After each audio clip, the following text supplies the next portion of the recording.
Hello everyone, this is Devesh Joshi. I welcome you all on Winsome Digital Learning.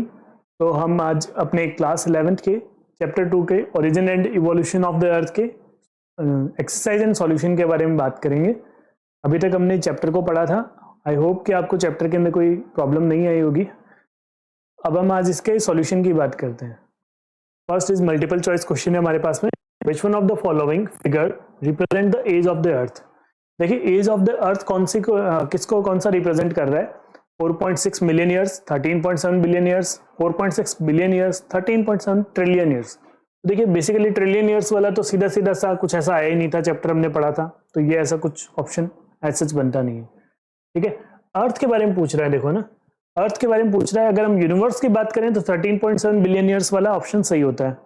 ठीक है, तो ये वाला भी सही नहीं है क्योंकि ये तो यूनिवर्स के बारे में बात कर रहा है ना.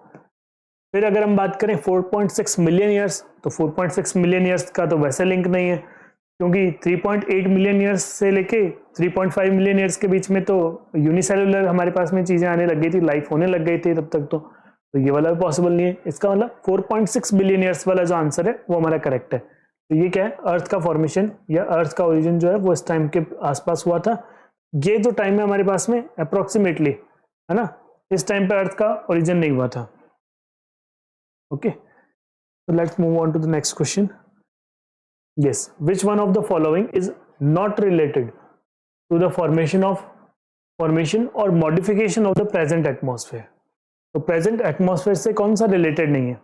देखिए सोलर विंड्स चली थी तो उसकी वजह से क्या हुआ था, हाइड्रोजन एंड हीलियम जो थी, हाइड्रोजन एंड हीलियम, ये जो दोनों गैसेस थी ये वाइप आउट हो गई थी, है ना, ये वाइप आउट हो गई थी.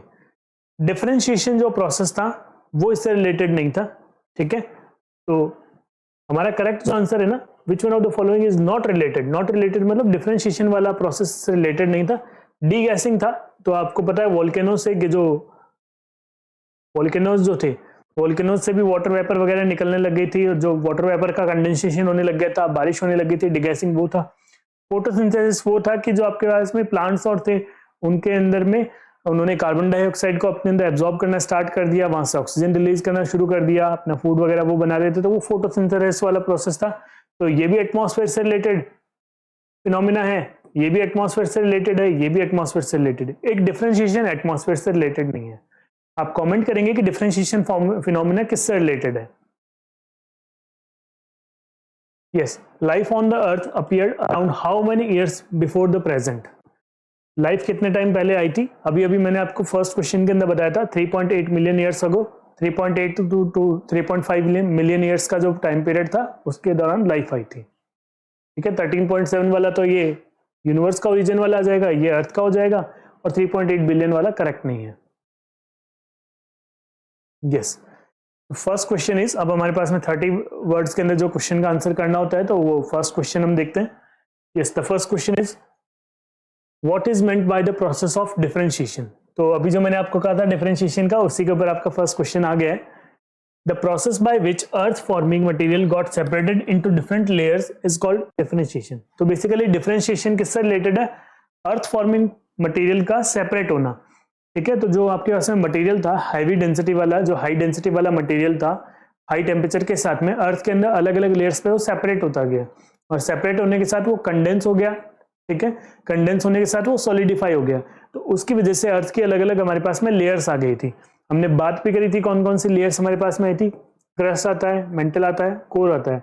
कोर में एक तो आ जाता है हमारे पास में आउटर कोर, एक आ जाता है हमारे पास में इनर कोर. तो इस तरीके से हमने ये तीनों लेयर्स की भी बात करी थी. These layers progressing from the surface towards the core include the crust, mantle and outer core and inner core. Density increases from the crust to core. हमने देखा था कि जैसे जैसे हम क्रस्ट से कोर की तरफ जाते हैं डेंसिटी भी इंक्रीज होती है एंड टेम्परेचर भी इंक्रीज होता है.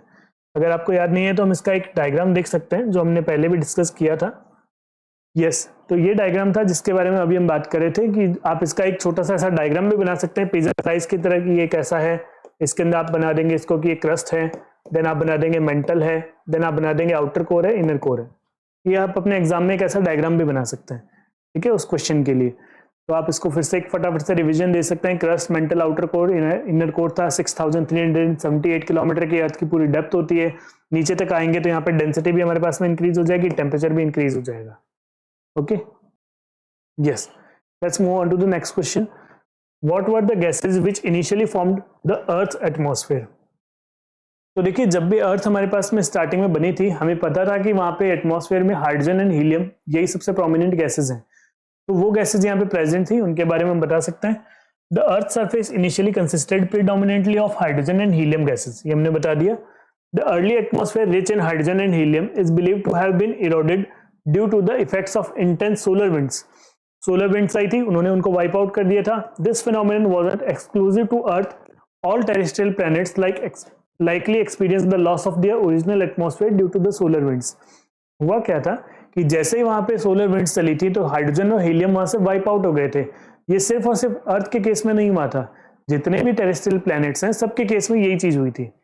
As earth cooled, gases and water vapour were released from the solid interior, ongoing volcanic activities contributed further to the atmospheric development by releasing water vapor and gases। तो हमने ये बात पढ़ी थी कि जैसे जैसे टेम्परेचर कूल डाउन होता गया, कूल डाउन होने के साथ में वाटर वेपर था, उसका कंडेंसेशन होता गया। कंडेंसेशन होने के साथ में वहां से क्लाउड्स बनने के बाद में बारिशें होनी शुरू हो गई, फिर अर्थ के सरफेस पे वाटर आने लग गया, और उसके बाद में धीरे धीरे यही प्रोसेस कंटिन्यूअसली चलने से हमारे पास में एटमॉस्फेयर में बहुत सारे मॉडिफिकेशंस आ गए थे। This mark the initial stage of atmospheric formation. Yes, next is answer the following questions in about 150 words. 150 words में हमें इसको बताना है, रफली 1.5 पेज के अंदर हम इसको एक्सप्लेन करेंगे। What is it? First question है, write an explanatory note on the big bang theory. तो जो हमने चैप्टर के अंदर पढ़ी थी बिग बैंग थ्योरी, जहां से हम यूनिवर्स का जो ओरिजिन मानते हैं उसके बारे में हमें यहाँ पे बात करनी है। Yes, the big bang theory also known as expanding universe hypothesis. हम जानते हैं इसको एक्सपेंडिंग यूनिवर्स हाइपोथेसिस क्यों कहते हैं? बिकॉज बिग बैंग थ्योरी के अकॉर्डिंग यूनिवर्स अभी भी कंटिन्यूअसली एक्सपैंड कर रहे हैं। जब यूनिवर्स कंटिन्यूअसली एक्सपैंड कर रहे हैं, इसीलिए इसका दूसरा नाम एक्सपेंडिंग यूनिवर्स हाइपोथेसिस भी रखा गया। Was supported by Edwin हबल्स observation in 1920s indicating that galaxies are moving away from each other as universe expands।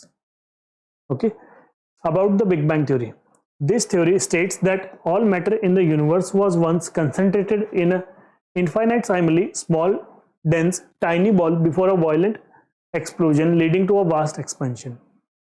ये हमने बात कर ली थी, सारा मैटर जो था वो एक ही जगह पे कंसंट्रेट हो गया था, और वो कंसंट्रेट होने के साथ इनफाइनाइट वहां पे टेम्परेचर हो गया था, इनफाइनाइट वहां पे डेंसिटी हो गई थी। इन दोनों पॉइंट्स को जरूर मेंशन करना है। उसके बाद में वहां पे एक वॉयलेंट एक्सप्लोजन हुआ। एक्सप्लोजन होने के साथ में पूरा मैटर जो था वो एक्सपैंड कर गया, और वो एक्सपैंड करने के साथ साथ में क्या हुआ कि अलग अलग ग्रेविटेशनल फोर्सेस की वजह से वो कंडेंस होकर के वहां पे कुछ नेबुलाज बनने लग गए थे, और उन नेबुलाज के बाद में धीरे धीरे वहां से गैलेक्सीज का फॉर्मेशन हुआ था। It is widely accepted that this event, the Big Bang, occurred approximately 13.7 billion years ago and continues to drive expansion today. Okay. Then initially energy was converted into matter during rapid expansion immediately after the Big Bang, with the process slowing over time. तो within 3 minutes तो हमने बात करी थी कि वहां पे एक नया एटम बन गया था, है ना? Within the first 3 minutes the first atom began to form. Approximately 3 lakh years after the Big Bang, the temperature had cooled to 4500 Kelvin, allowing for the emergence of atomic matter and rendering the universe transparent। तो हुआ क्या था, जैसे जैसे वो matter expand करता गया, energy से हमारे पास में पूरा मैटर एक्सपैंड होने के बाद में जो डस्ट थी पूरे रीजन के अंदर एक्सपैंड हो गई। डस्ट जैसे एक्सपैंड हो जाती है तो क्या हो जाती है, ट्रांसपेरेंट ज्यादा हो जाती है ना?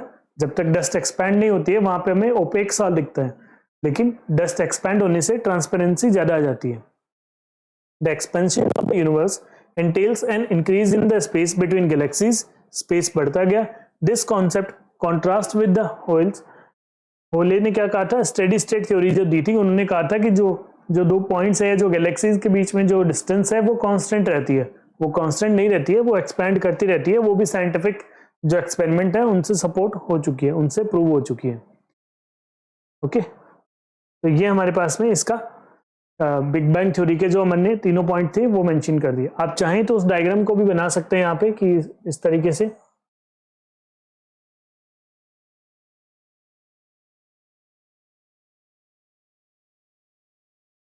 है ना। यहाँ पे टाइनी मैटर आप करके बता सकते हैं, फिर इस तरीके से एक्सपेंशन है विद टाइम, ये टाइम का आपने बता दिया है, एक्सपेंशन ऑफ यूनिवर्स लिख दिया ऊपर ना, ये एक्सपेंशन ऑफ यूनिवर्स, ये आप करके बता सकते हैं। इस तरीके से पूरा इसका एक्सपेंशन होता गया जो आपने बुक के अंदर डायग्राम में पढ़ा था। यस। नेक्स्ट क्वेश्चन है, list the stages in the evolution of earth and explain each stage in brief. तो ये थोड़ा सा बड़ा क्वेश्चन है, तो इसमें क्या बताया गया, list the stages in the evolution of the earth and explain each stage in the brief. तो अर्थ के इवोल्यूशन की सारी स्टेजेस बता देनी है एंड देन हमें इसको ब्रीफली एक्सप्लेन भी करना है। यस, स्टेज 1 को अगर हम बात करें तो स्टेज 1 में क्या, यस स्टेज 1 की हम बात कर रहे हैं। During its early phase, yes, during its early phase earth was primarily volatile, experiencing increasing internal density and temperature।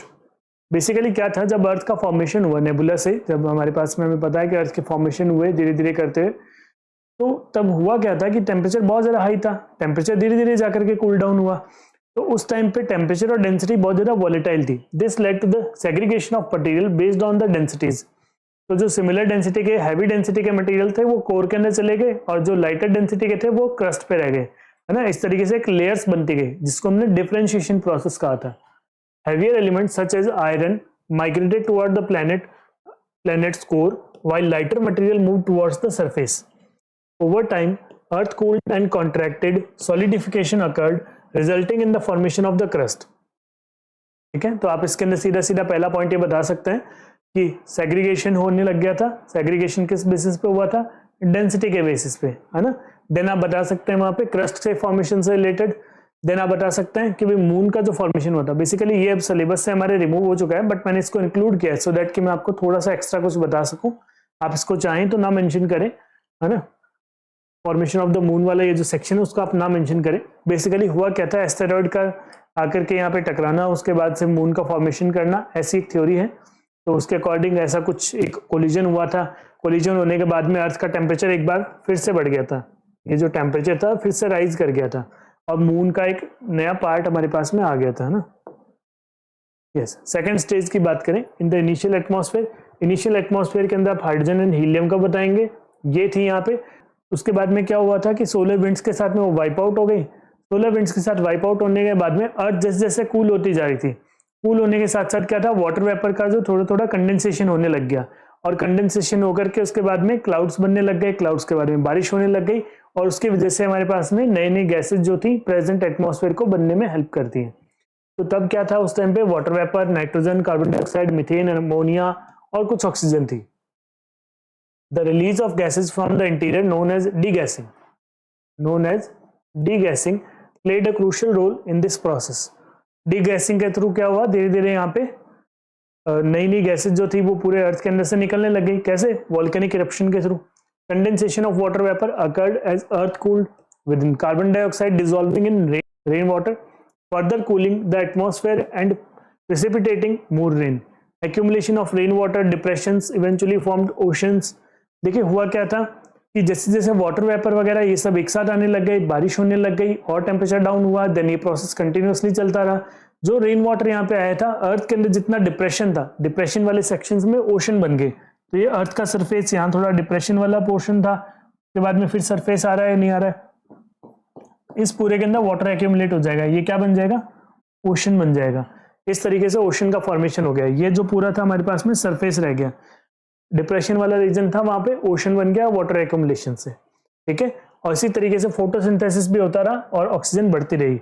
Ocean की वजह से फिर से वाटर का इवोपोरेशन ज्यादा होता रहा, फिर से बारिशें होती रही, धीरे धीरे ऑक्सीजन का कंटेंट बढ़ने लग गया। यहाँ पे जो प्लांट्स वगैरह लाइफ थी उसकी वजह से ऑक्सीजन का शेयर बढ़ने लग गया। फोटोसिंथेसिस की वजह से भी यहाँ पे हमारे पास ऑक्सीजन बढ़ने लग गई।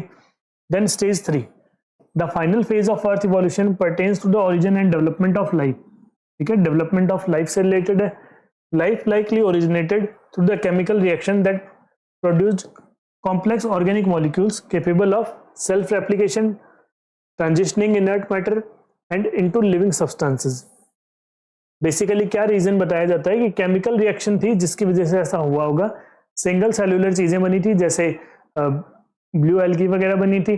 ब्लू एल्गी और के बनने के बाद में कुछ इस तरीके से हमारे पास में सेल्फ रेप्लिकेशन होता गया कि उससे हमारे पास में मल्टी सेल्यूलर जो लाइफ है वो आई. और देन प्रेजेंट डे हम जो ह्यूमन की बात करते हैं वो भी इसी तरीके से, इसी प्रोसेस से होते होते बन गए थे. तो ये हम बात कर रहे थे हमारे चैप्टर 2 के एक्सरसाइज एंड सॉल्यूशन की. That's it from my side. Thank you so much for learning with Winsome digital learning. I hope कि आपको ये चैप्टर के सॉल्यूशंस बहुत हेल्पफुल रहे होंगे. इनमें से जो भी आपको यूजफुल पॉइंट लगते हैं आप उनको समराइज करके अपने नोटबुक के अंदर नोट कर सकते हैं. Thank you so much for learning with Winsome digital learning.